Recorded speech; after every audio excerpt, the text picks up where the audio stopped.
Buenos días, compañeros y docentes. A continuación, vamos a presentar el caso clínico de una niña de 3 años con dolor abdominal y diarreas de 3 meses de evolución. Mi grupo está compuesto por Karen Gaona, Karen Ortiz y quien les habla, Marley Ulloa. Bueno, como objetivo encontramos desarrollar un tratamiento nutricional que se ajuste a los requerimientos nutricionales y energéticos del paciente según sus patologías para mejorar su calidad de vida. Como objetivos específicos, encontramos el identificar el estado nutricional del paciente calculando los requerimientos energéticos y nutricionales del mismo. Asimismo, garantizar el aporte de requerimientos energéticos y nutricionales determinados en su soporte nutricional. Diseñar un tratamiento adecuado, diseñar un tratamiento y adecuar un plan nutricional acorde al estado patológico y nutricional del paciente. Y por último, realizar un manejo óptimo para mejorar sus condiciones de vida y disminuir así las complicidades del paciente. Marco teórico. Antes de contextualizar en sí la enfermedad, voy a mencionar algo sobre las dos sintomatologías más predominantes en esta, y es el dolor abdominal, que es una queja común en los niños y se asocia a trastornos gastrointestinales. Estos generalmente son tratados en su inicio en casa y esto es lo que ocasiona la demora de la búsqueda de atención médica. Aún así, su frecuencia, por su frecuencia, son uno de los principales motivos de consulta de los servicios de urgencias pediátricas. La diarrea, por otra parte, en el primer año de vida puede deteriorar el estado nutricional y causar graves secuelas. Se ha estimado que en Asia, África y América Latina cada año mueren alrededor de 3.3 millones de niños menores de 5 años por diarrea. Ahora bien, la enfermedad celíaca es una afección autoinmune sistémica crónica inducida por las proteínas del gluten, que son las que provocan el daño en la mucosa intestinal en los individuos genéticamente predispuestos.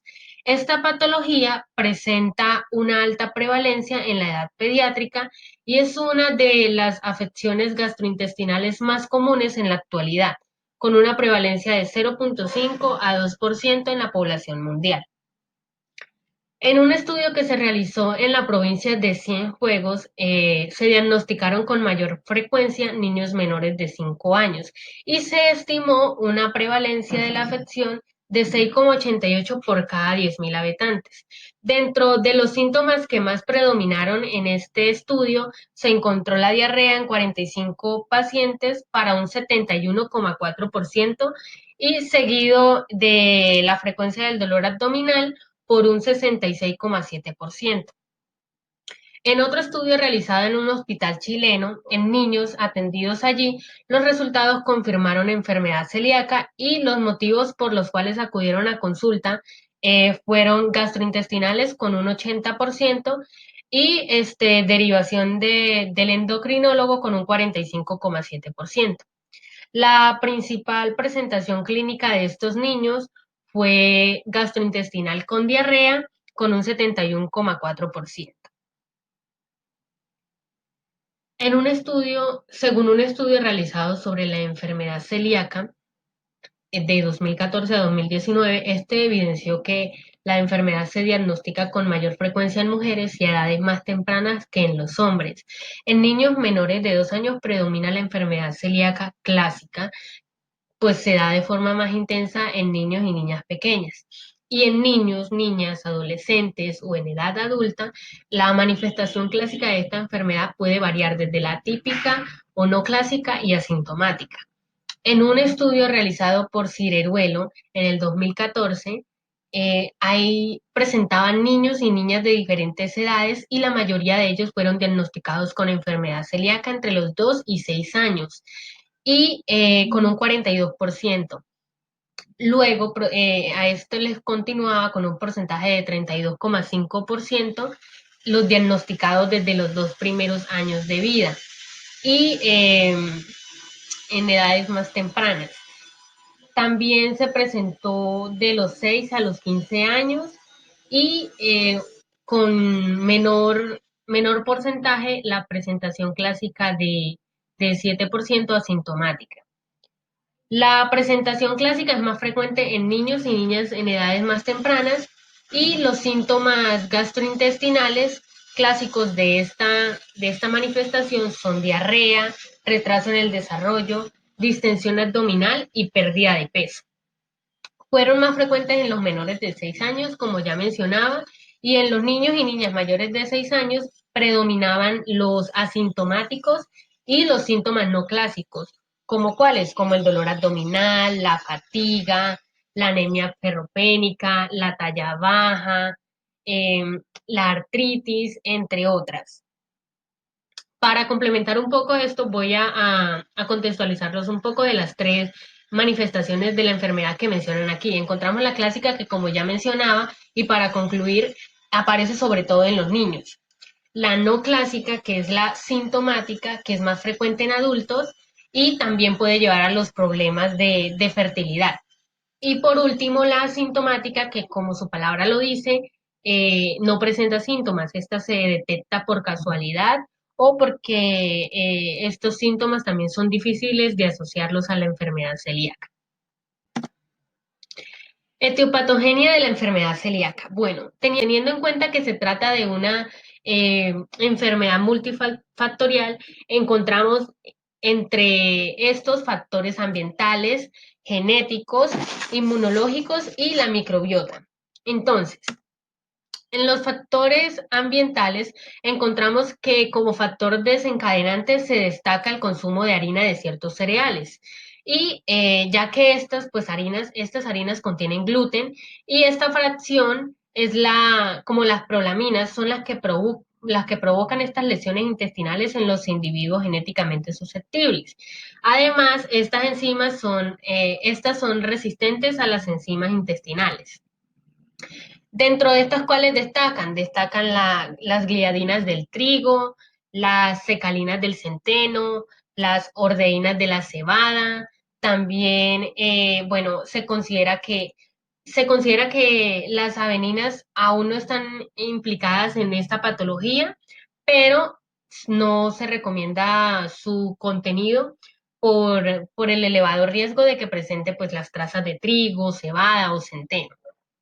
También encontramos otros factores ambientales que se deben tener en cuenta, como es la introducción del gluten en la dieta del niño.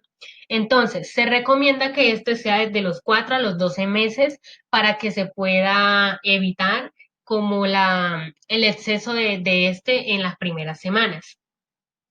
El tipo de parto. Entonces, según estudios, se dice que el parto por vía vaginal puede tener un efecto protector mientras que el parto por cesárea puede traer consigo un efecto negativo sobre pues, la microbiota del neonato. Pero pues esto es una hipótesis, esto todavía no está comprobado por los estudios. Otro factor que podemos mencionar es la lactancia materna. También se encuentra en estudio, dice que posiblemente esta ejerza un efecto protector en la microbiota intestinal del niño y que puede contribuir al correcto desarrollo del sistema inmunitario.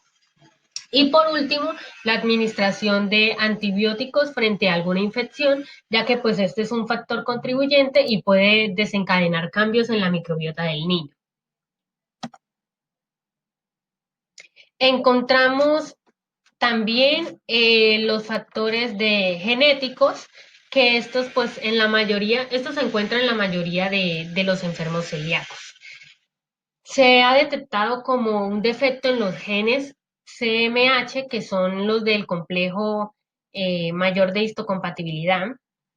Estos codifican HLA2 y pues tienen un 95%, el 95% de estos presenta el heterodímero HLA-DQ2 y el 5% restante es el que presenta el heterodímero HLDQ8. Entonces, se dice que estos marcadores de superficie son los responsables de que la prolamina sean presentadas a los linfocitos T. Y estos quedan activados y allí es donde se va a desencadenar toda la respuesta inmunológica, la respuesta inflamatoria y pues va a haber consecuencias a nivel sistémico a raíz de esto. Entonces, la mayor importancia del HLDQ2 recae en que las prolaminas, una vez han sido modificadas por la enzima transglutaminasa tisular, estas van a adquirir una afinidad por los HLDQ2, que son los que se ubican en las células presentadoras de antígenos. Entonces, por otro lado, también se han identificado eh, otros genes que pueden contribuir a la susceptibilidad de que el individuo o la persona desarrolle esta enfermedad, que son los conocidos como genes candidatos. ¿Cuáles son estos genes? Entonces encontramos los genes CCR3, que son los receptores de quimiosina C tipo C3, eh, y el RGS1, que estos son los reguladores de señalización de la proteína G1. Estos intervienen en la señalización por quimioquinas y en el reclutamiento celular del epitelio intestinal. Otros genes que actúan sobre esta activación son los linfocitos T, que estos ejercen un importante rol en la respuesta inmune, que es mediada por los linfocitos TCD4. Entonces, estos son específicos del gluten y están ubicados en la mucosa intestinal. Van a reconocer el antígeno por medio del HLA-DQ2 y HLD-Q8. Entonces, gracias a esto se ve favorecido las citoquinas y la producción de los anticuerpos por parte de los linfocitos B. Los factores inmunológicos. Entonces, la digestión incompleta del gluten por parte de las enzimas gastrointestinales va a llevar a la formación de péptidos de un tamaño pues considerable. Y estos van a ser capaces de atravesar el epitelio intestinal y poder alcanzar así la lámina propia de la mucosa. ¿Qué pasa cuando esto sucede? Entonces se va a activar la respuesta inmune adaptativa de base humoral y se van a generar los anticuerpos específicos frente a la enzima transglutaminasa tisular de tipo 2. Esta es el antígeno de mayor relevancia de la enfermedad celíaca. Entonces, esta enzima en condiciones fisiológicas se encarga del ensamblaje de los componentes de la matriz extracelular y de los mecanismos de reparación tisular. ¿Qué sucede en el caso de la enfermedad? Entonces, esta lo que va a hacer es que va a tomar las prolaminas por sustrato y va a generar un producto de mayor inmunogenicidad. Entonces, se va a favorecer esa unión y consigo las moléculas de HLA de Q2. Bueno, esto se va a explicar un poco más en la fisiopatología. También, finalmente lo que sucede es que las CPAS van a propiciar la activación de los linfocitos TCD4 más, TCD8 más y linfocitos B. Siguiente y último factor, la microbiota. Entonces, según estudios recientes, se han detectado alteraciones en la microbiota, en la composición de la microbiota intestinal, que es lo que conocemos como disbiosis, en los pacientes con enfermedad celíaca. Todavía como que falta investigar más acerca de estos estudios, pero se tiene como duda si este podría ser una causa o consecuencia de la enfermedad. Tengo un ejemplo aquí, lo pueden ver en pantalla, sería el desequilibrio entre las especies de bacteroides, que son las que se encontrarían aumentadas, y las especies de Bifidobacterium, que estarían disminuidas. Esto se restablece en gran medida gracias a una dieta libre de gluten. Pero aparte de ello, también se ha planteado otra posibilidad, que es que puede haber cierta interacción entre la microbiota intestinal y el genotipo que confiere la susceptibilidad a los pacientes celíacos. Fisiopatología. Bueno, voy a resumir un poco esta parte, ya que anteriormente he mencionado bastantes aspectos sobre esto. Voy a hacer una pequeña conclusión para que sea más fácil de entender. En condiciones normales, hay una serie de uniones a nivel del epitelio intestinal. Y estas pues van a dificultar que sea atravesado por macromoléculas. como por ejemplo en este caso las proteínas del gluten. En cambio, cuando esto cuando la persona, el paciente, tiene enfermedad celíaca, el gluten lo que va a hacer es estimular la producción de sonulina, que es la proteína que puede aumentar o es capaz de aumentar la permeabilidad del epitelio intestinal. Y así, esto lo que va a hacer es que sea más fácil o se vea favorecido el paso de estas macromoléculas, como las prolaminas. Estas proteínas van a ser capaces de unirse a la transglutaminasa tisular y se va a formar el complejo enzima-sustrato. Entonces, cuando avanza la reacción, la desaminación oxidativa, los residuos de glutamina, ¿qué sucede? Estos se van a transformar en residuos de glutamato. Y las prolaminas estarán modificadas y van a ejercer de nuevo determinantes antigénicos. Luego, estos antígenos van a ser reconocidos por las células presentadoras de antígenos, las CPAS. ¿A través de qué? A través de la HLD12 y de la HLD-Q8, que ya mencionaba anteriormente. Todo esto va a desencadenar una respuesta autoinmune que va a ser mediada por los linfocitos TCD4+. Y esto va a inducir a la activación también de los linfocitos TCD8+ y los linfocitos B. Entonces, lo resumiré en tres pasos esta activación de los linfocitos. Los linfocitos TCD4 van a producir el interferón gamma, que es con lo que se va a ver reforzado la acción del sistema inmunitario.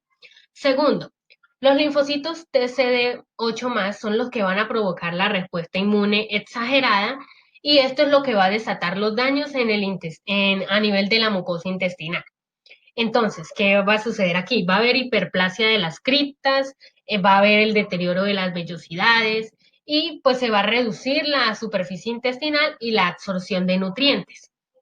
Ahora, los linfocitos B son los que van a generar las grandes cantidades de anticuerpos como la inmunoglobulina A y la inmunoglobulina G. Bueno, entonces continuando con el marco teórico tenemos entonces las ayudas diagnósticas, entre las cuales tenemos entonces los marcadores serológicos. Entre estos marcadores serológicos encontramos los anticuerpos antigliadina, los cuales, aunque sus niveles plasmáticos se encuentran disminuidos en una dieta libre de gluten, no se pueden atribuir como un marcador primario. ¿Por qué? Porque estos también se encuentran en diferentes patologías gastrointestinales. Estos anticuerpos antigliadina los encontramos de dos tipos, como inmunoglobulinas G, las cuales son más sensibles, y inmunoglobulinas A, las cuales son más específicas. Entonces, los anticuerpos endomicios, estos encontramos que son exclusivamente inmunoglobulinas A, las cuales son dirigidas contra el endomicio. Estas inmunoglobulinas encontramos la gliadina, que se fija selectivamente a la estructura del músculo lisoesofágico, esto reaccionando así contra dichos anticuerpos. Anticuerpos antitransglutaminasa tisular 2. Estos son inmunoglobulinas A muy utilizadas para el diagnóstico de la enfermedad celíaca. Esto debido a que su sensibilidad es superior al 95% y contienen una especificidad del 90%. Bueno, entonces otra ayuda diagnóstica muy importante es la biopsia intestinal. Esta se realiza mediante una endoscopia, tomando una muestra de la segunda porción del duodeno o preferiblemente el yeyuno, ya que es un poco más sensible.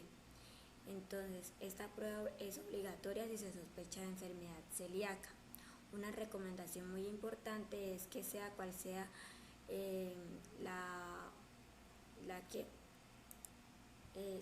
sea cual sea el motivo de su realización, se debe incorporar el gluten, o sea, el paciente debe estar consumiendo en su dieta a un gluten y si ya lo ha dejado, entonces se debe reincorporar. temporalmente. Por último, cabe mencionar que en función de los resultados de la biopsia se establecen 3 clases de enfermedad celíaca. Entonces tenemos la grado 1, la cual se caracteriza por la presencia de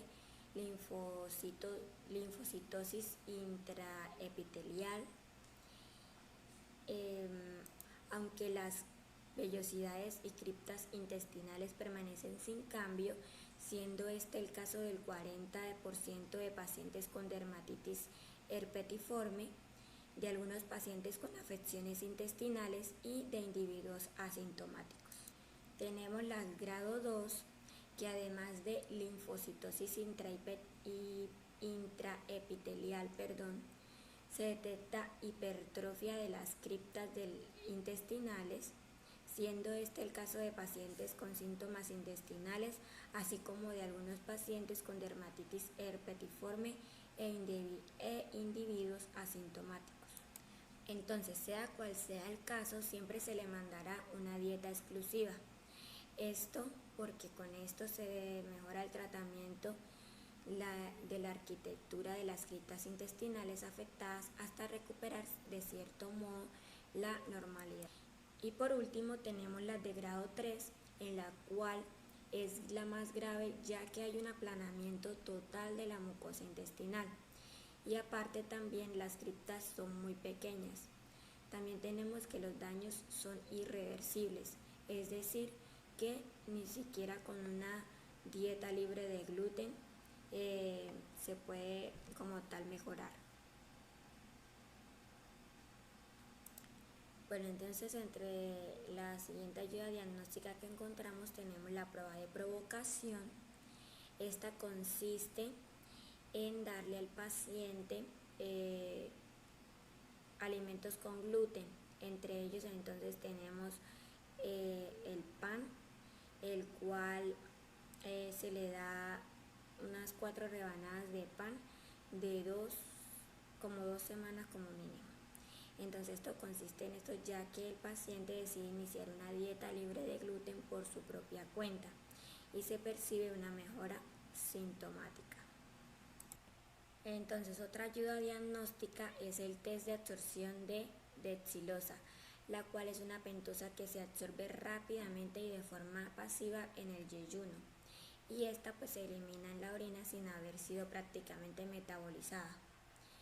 Por lo tanto, si sobrecargamos al paciente en cuestión y medimos su concentración en orina y sangre a distintos tiempos, podemos evaluar la capacidad de absorción del intestino. Por lo tanto, si presenta o no malabsorción.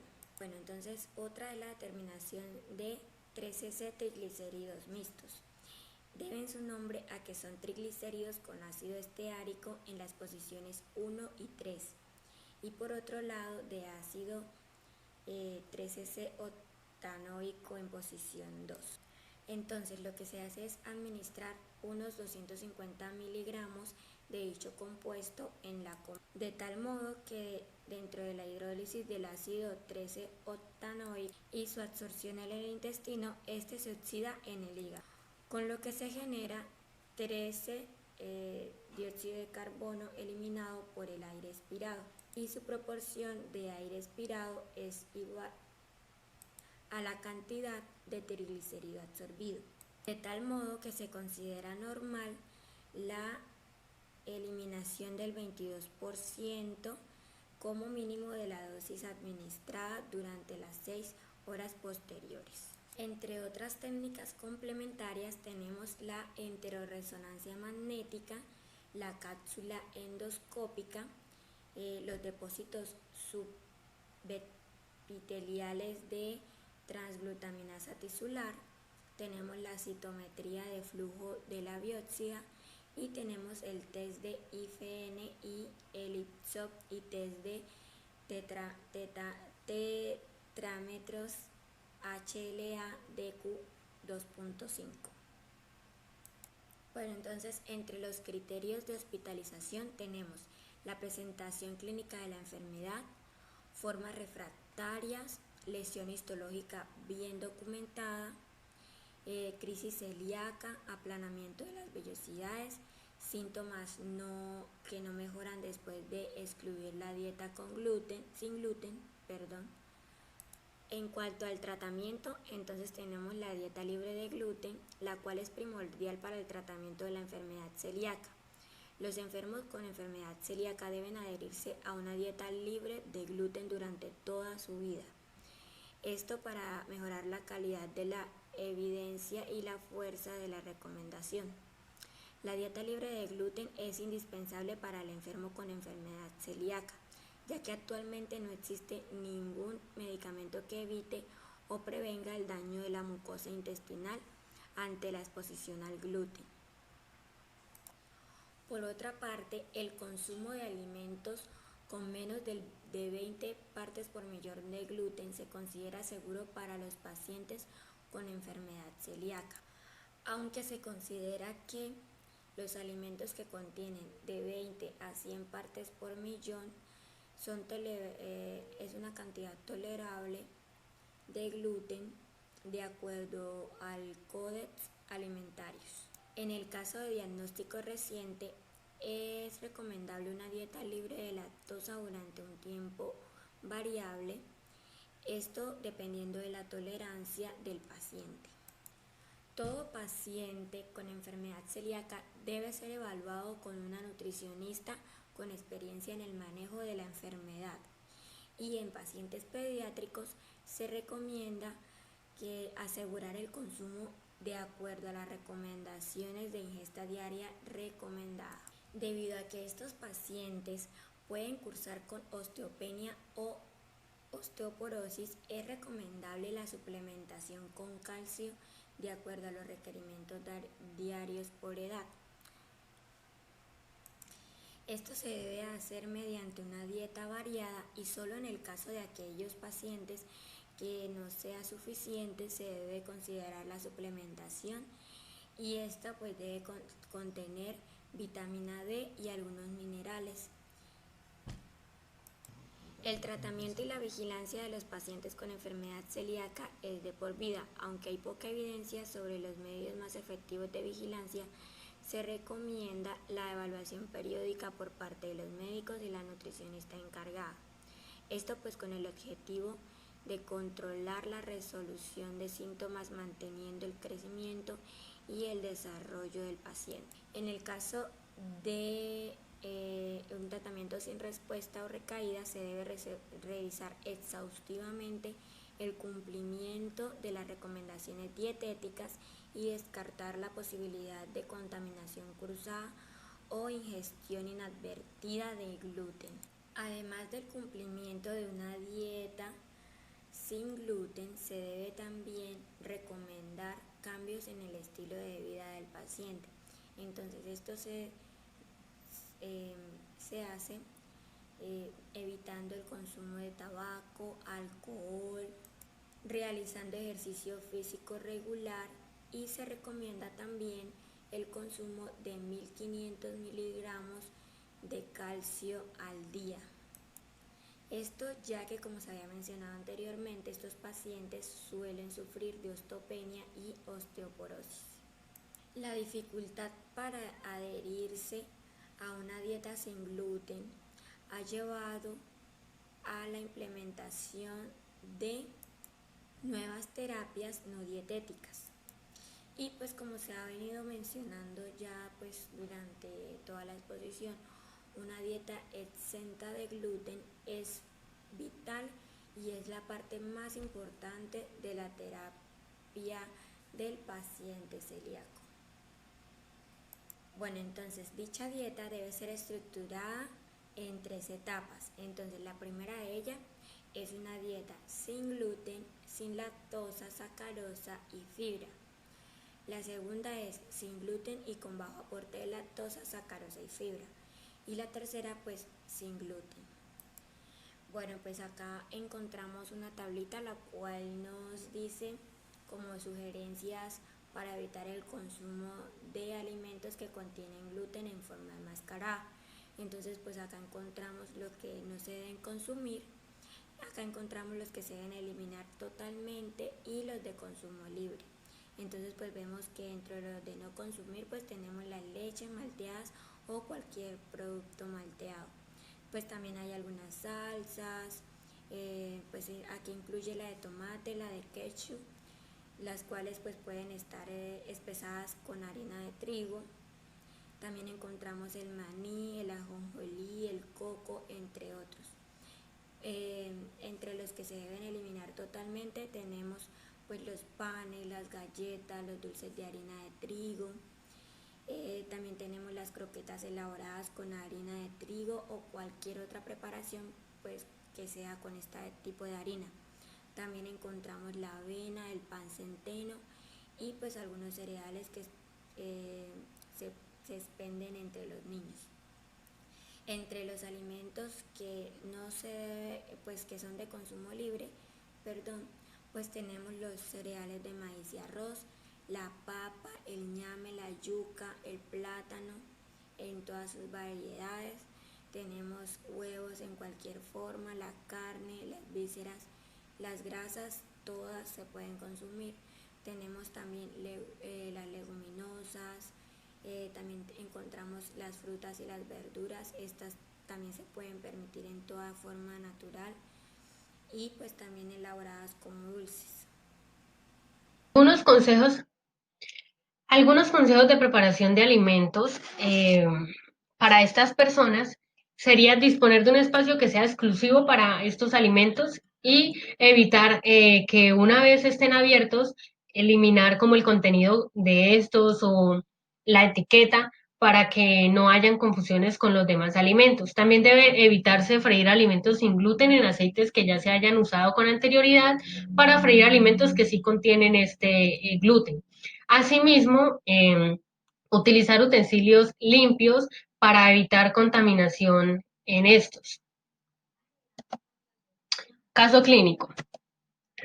Bueno, en nuestro caso es una paciente preescolar de 3 años que consulta por motivo de dolor abdominal difuso, recurrente, de unas 12 semanas de evolución con predominio postprandial. Además, se acompaña de deposiciones diarreicas abundantes con leve pérdida de peso, sin fiebre y sin síndrome miccional.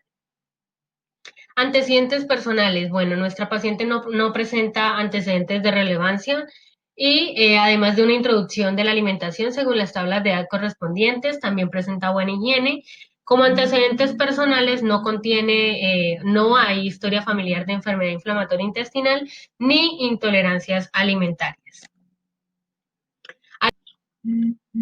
Al examen físico se presenta consciente, orientada, bien hidratada, normocolorada.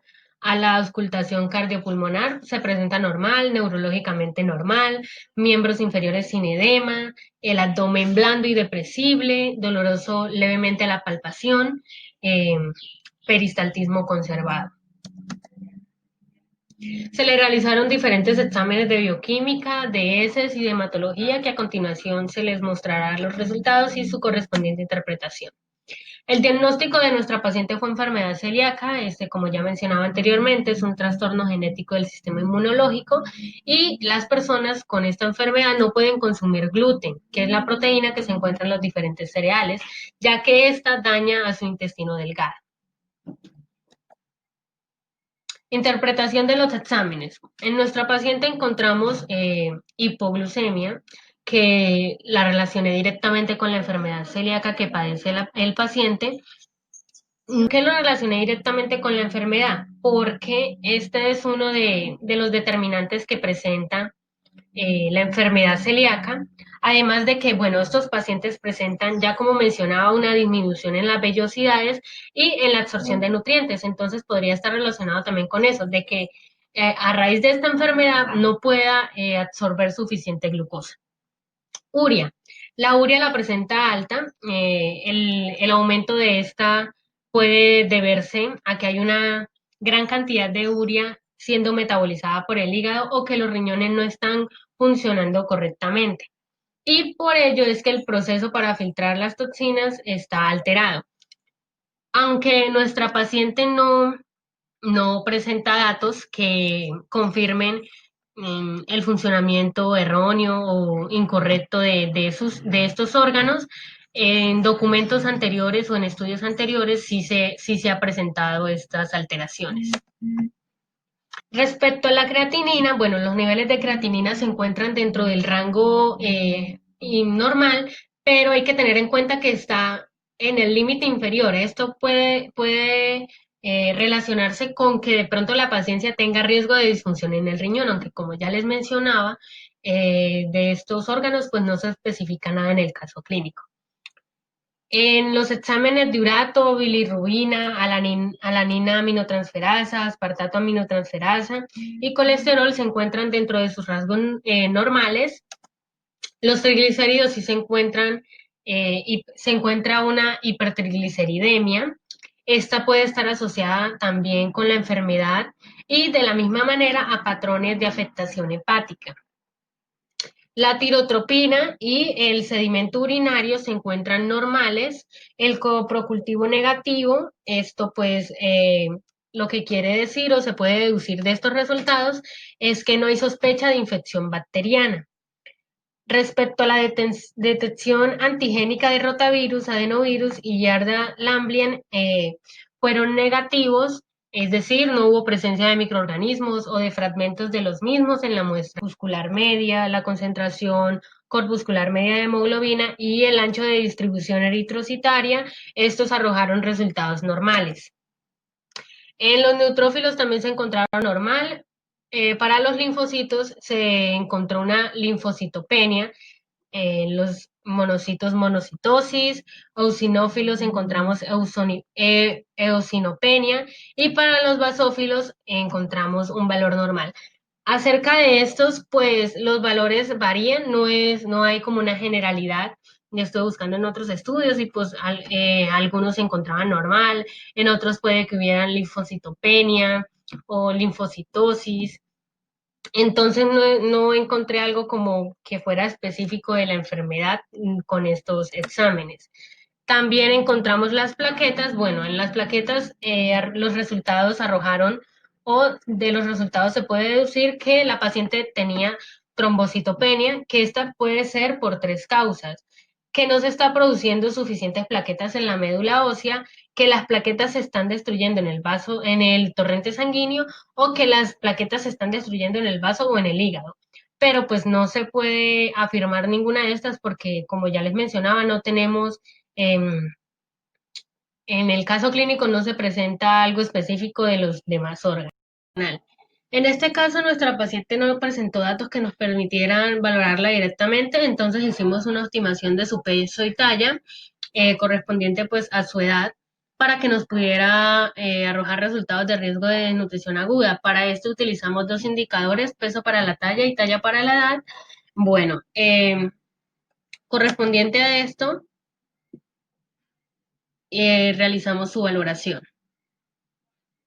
Bueno, entonces en cuanto al tratamiento nutricional de nuestro paciente, dado el diagnóstico como enfermedad celíaca, se le ha suministrado entonces una dieta libre de gluten, pues como se han ido mencionando en la teoría, esta nos ayuda a mejorar los síntomas clínicos, pues a normalizar como tal la mucosa intestinal y a su vez a recuperar el peso como tal del pacientico. Entonces también se debe evitar el consumo pues de trigo, la cebada y el centeno, lo que deberá mantener pues a lo largo de toda su vida. Entonces vemos que en el requerimiento energético del paciente, entonces dio como en total 862.5 kilocalorías. Nosotros lo multiplicamos por un factor de estrés ambulatorio, el cual es de 1.3, y en total nos dio un requerimiento energético de 1121 kilocalorías. Bueno, entonces en cuanto a la distribución calórica porcentual de macronutrientes, entonces nosotros a la proteína pues le colocamos un 18%, la grasa un 32%, los carbohidratos un 50%, lo cual nos da el 100% pues de lo requerido. Entonces, bueno, entonces en cuanto a la fórmula desarrollada, pues acá tenemos, nosotros tratamos como ¿de qué? De distribuir los intercambios de manera que nos quedara, por ejemplo, la leche. Tratamos de ponerla un poco baja, ya que estos pacientes pues no se les recomienda el consumo de lactosa. Pues acá lo que podríamos hacer es cambiarle esta leche pues por una leche que sea deslactosada y baja en grasa. Acá también lo que hicimos fue ponerle pues las harinas también un poco bajas, y pues distribuir el resto de intercambios más que todo entre grasas, frutas y verduras. Bueno, entonces acá vemos la minuta patrón pues con sus debidos intercambios distribuidos en los diferentes tiempos de comida. Pues acá lo que podemos ver es que la leche pues tratamos de dársela en el desayuno, que es como que de pronto la pueda tolerar mejor. Y pues en cuanto a las harinas, tratamos de darle pues un intercambio en cada tiempo de comida como principal, pues como por ejemplo el desayuno, el almuerzo y pues el otro en la cena. En cuanto al menú, pues acá lo que hicimos fue tratar de utilizar pues las harinas que se le pueden dar al paciente. También por ejemplo las tostadas, y digamos los tacos y eso pues tratamos de usarlo, por ejemplo los tacos con harina de maíz, que pues estos pacientes sí pueden consumirla. Las tostadas pues le hacemos la aclaración que sean libres de gluten. Por ejemplo la arepa pues que sea de maíz.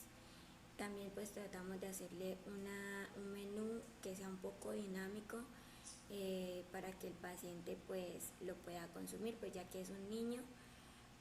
Digamos que sean como preparaciones que sean un poco ricas y agradables a su gusto. Bueno, entonces acá lo que hicimos fue colocarle como una listica de intercambios, para que el paciente sepa por qué preparaciones, por qué alimentos puede cambiar las diferentes preparaciones. Entonces, por ejemplo, aquí está la lista de intercambios de leches. Entonces, por ejemplo, le colocamos leche de vaca pasteurizada, yogur, kumis. Entonces, una recomendación que se le hace es que estas leches trate de consumirlas que sean deslactosadas y desnatadas. En cuanto a los sustitutos, pues le colocamos algunos también que por los cuales puede reemplazar. Una pequeña recomendación es no freírlos en aceites donde previamente se haya fritado otros alimentos con gluten. También pues esto es como para evitar lo que se hablaba en la teoría, eh, lo de la contaminación cruzada, y pues que los alimentos preferiblemente sean frescos, ya que a estos pacientes se les recomienda no consumir alimentos procesados o preparados industrialmente. Bueno, entonces acá en cuanto a las carnes, pues lo mismo, se les recomienda pues a estos pacientes pues no freírlas, preferiblemente que sean cocido o asado.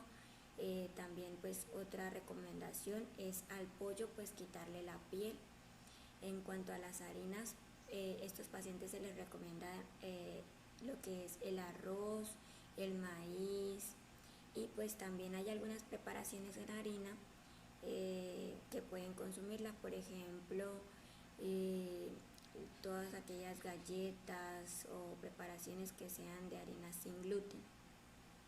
Bueno, pues en cuanto a las grasas, pues tratamos de ponerle grasas de origen vegetal, también grasas que sean saturadas, ya que pues estas